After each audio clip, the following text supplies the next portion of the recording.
My name is Blue Orange 22.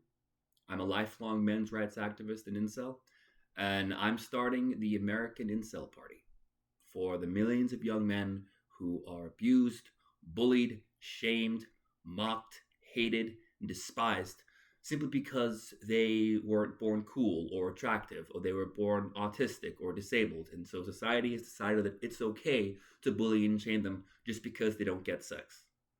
Um, I was autistic for most of my life. Very recently, I was able to kind of cure it. I want to be very careful how I say that. I don't want to get demonetized here, right? By semen retention, believe it or not, I'm on 60 days now. And for about the past month, all of my symptoms of autism are basically gone. But I'm a lifelong incel. Um, I've never been asked out. I've never had a woman say yes when I asked them out, which is pretty rare anyway, but I'm not a virgin.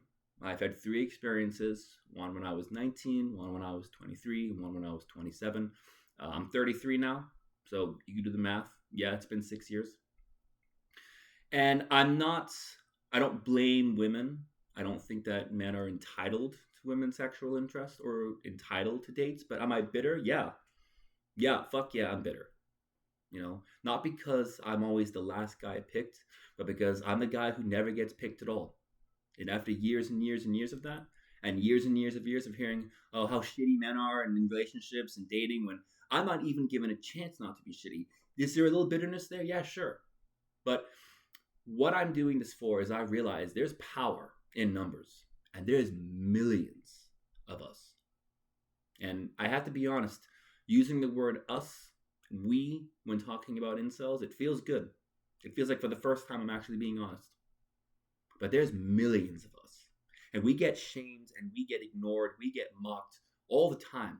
And for things, I've been called an incel for speaking up against circumcision. I've been called an incel for talking about male victims of domestic violence, for homeless men, conscription. Anytime I've talked about men's issues all over Reddit, all over the internet, people attack you and call you an incel. Even if you don't talk about women at all, or nothing to do with dating, or nothing to do with relationships. And on this channel, I almost never do any dating videos, if at all. But there's power to numbers, and there is millions of us. How many incel men do you think are in America? 5 million, 6 million, 7 million, 8 million? Enough to change the results of every single presidential election there's ever been. So, what happens when 5, 6, 7 million incels start voting? They can't really ignore us anymore then. And what happens if 5, 6, 7 million incels took to the streets and started protesting? What the fuck are they going to do about it? What the fuck can they do about it? So the platform of the party is not going to be anything to do with dating or saying, oh, women have to go out with men or women have to do anything like that. But the three platform policies I'm going to start out with. One is ending infant circumcision. Which, by the way, yeah, this might be kind of an incel thing to say, but how fucked up is it that women have a preference when it comes to circumcision? Like, imagine being in a relationship with someone and saying, I'm so glad you had your frenulum and your ridge bands and thousands of minors corpuscles sliced off when you were a baby. I'm so glad you never get to feel those sensations because they were cut off your body when you were born. Which, of course, I'm not accusing all women of thinking that or saying that, but just how messed up is it that that's like that's considered a totally normal and valid opinion to have? Societal insanity, right then and there. So that's the first one. The second one I'm going to say is some kind of instigation, some kind of investigation, some kind of policy, some kind of government body to investigate the biological causes of the life expectancy gap, which I already know what they are: heart disease and cancer, higher prevalence in men, higher mortality rate in men, mostly due to biological factors, which is something that MRAs absolutely hate to admit. I don't know why. It's very weird, but it's the truth.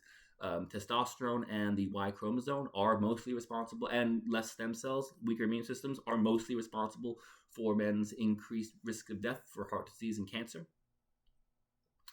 And number three, I think we need to have some kind of regulation, some kind of monitoring body on women's studies and gender studies in American universities, because some of the stuff that they teach is downright scary.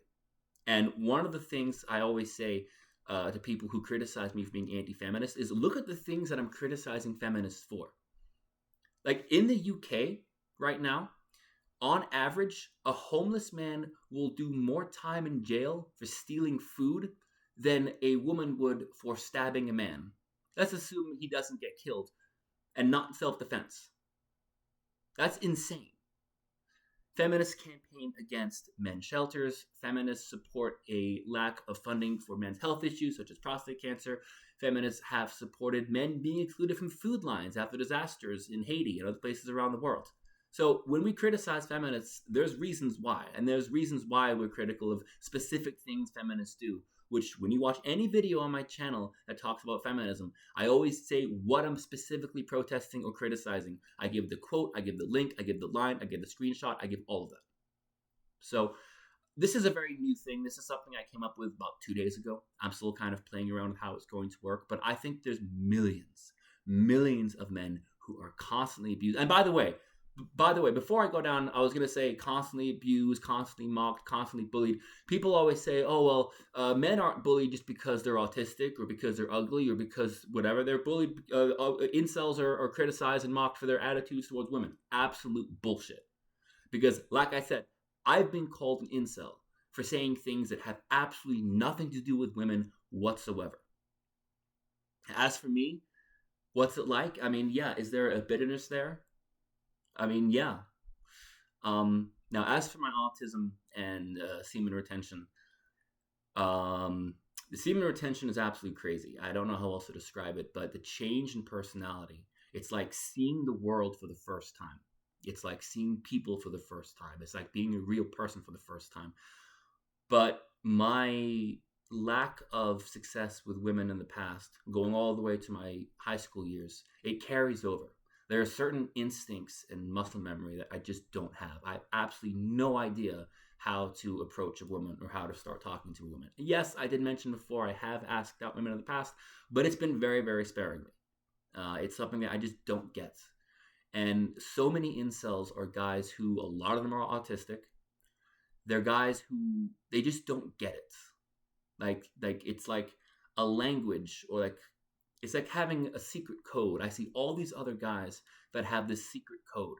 Like they know how to talk to women, or they know how to play the game, or they know the rules, or they have some kind of key that I just don't have. It's a language I just don't speak and just don't understand. And I'm not saying that women should be, I'm not saying I'm entitled to attention from women, or that women should go out of their way for men like me who don't understand it, or who I've been told I look like a serial killer. I have psychopath vibes to my face, which, okay, I kind of do see it. But yeah, I mean, the way that people relentlessly mock and bully men just for not getting sex, it's so fucking hypocritical, because on one hand, if you do talk to women, oh, you're being creepy, you're treating women like a piece of meat, but if you don't, you're an incel. So we shame men for hitting on women, but then we also shame men for not hitting on women too. So the only way a man can really do the right thing is if somehow a woman asks him out, or if somehow he just kind of figures out the code. And I know a lot of you are saying right now, you're saying, Blue, you're talking like a guy who doesn't get it, or you're talking like a guy who doesn't understand how it works. Yeah, I know. That's the fucking point. That's how autism works. Which I say I don't have the symptoms of it anymore. That may be true, but I'm not going to suddenly just magically learn years and years and years of dating experience that most people always have. And I think I would be a good boyfriend. Believe it or not, I'm actually a munch. My favorite thing to do is actually going down and giving head. So I think I'd be a very generous, loving boyfriend, but hey, what do I know? But I just want to kind of see where this goes. I want to see what kind of reaction I get, because I think that there's millions and millions of men who are very tired of constantly being bullied and given mixed messages because, well, they can't get a date and they don't know how to talk to women, so they're incels for it. But then if they ever try, they get called disgusting creeps. So, and told that they don't matter. And let's be honest, the standards I see in dating now, the things that I've seen, I made a few videos recently. A guy was called selfish because he said he didn't want a violent girlfriend. And the stories that I'm starting to hear from things that are going on are just out of control. And I think a lot of men are sick of it, and a lot of men are tired of it. So I don't know if I'm going to even keep this video up I could probably do a much better job, and I think this video is something that I want to get right. So I'll probably take this down in a few days and then try again a little bit later. But yeah, the American Incel Party. Thank you, ChatGPT, for the logo. Hats and bumper stickers coming soon. T-shirts coming soon. But you let me know what you think. Thank you very much.